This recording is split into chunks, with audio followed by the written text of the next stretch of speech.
Puri ng Diyos, puri ng ating Panginoon. Alam mo ba na ang mga taong sakim ay hindi masaya sa buhay at sila'y laging napapahamak? Sa Ebanghelyo ngayon, pinapalala ng Diyos na dapat tayong makontento kung anong meron tayo. Dahil ito ang magdadala sa atin ng kapayapaan at kagalakan sa buhay.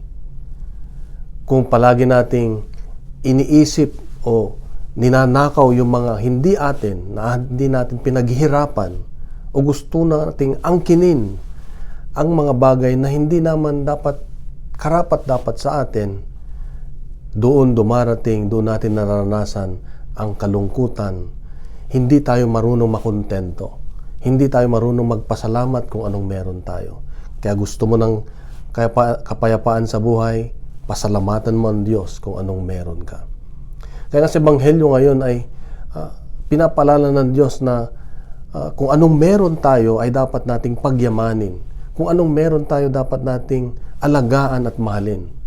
Dahil pag ito'y ginawa natin, marami ang makikinabang. At yun ang gusto ng Diyos.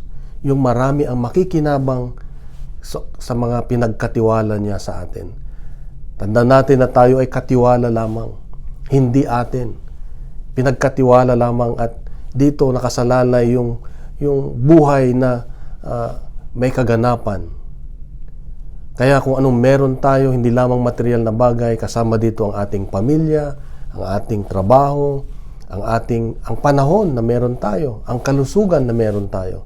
Dapat inaalagaan natin, dapat minamahal natin upang nang sa gayoy tayo'y makinabang dito at marami din ang makikinabang. Ito ang gusto ng Diyos sa atin, sa ating buhay. Na ang buhay natin ay maging isang regalo sa iba. Kaya kapatid, kung gusto mo ng kapayapaan, gusto mo ng kagalakan, makontento ka kung anong meron ka. Kung anong meron tayo. Dahil ito lang yung paraan para maranasan natin ang presensya ng Diyos. Yung pag ikaw ay nagpapasalamat sa Diyos lagi, kahit anong meron ka, then natutuwa ang Diyos at bibigyan ka pa ng biyaya dahil mapagkakatiwalaan ka. God bless kapatid, mahal ka ng Diyos, mahal ako ng Diyos, mahal tayo ng Diyos. Magandang araw at God is good. God is good.